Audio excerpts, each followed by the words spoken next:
Hi friends! Basic Brazilian embroidery uses straw or milliner's needles.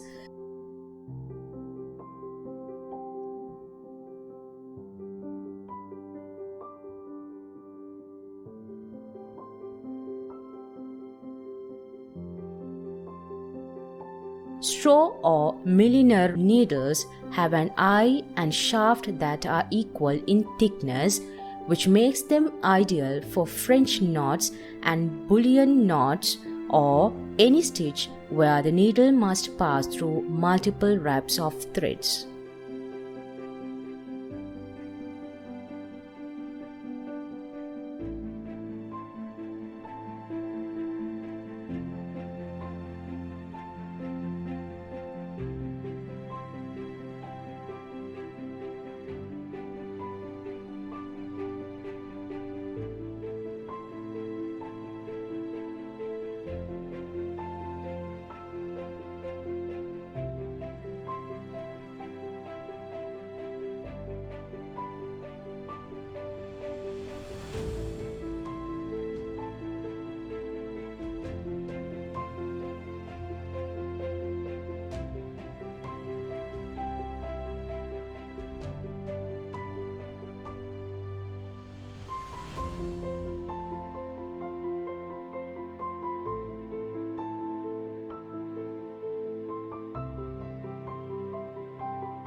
I am so very grateful for your time and comment. Thank you.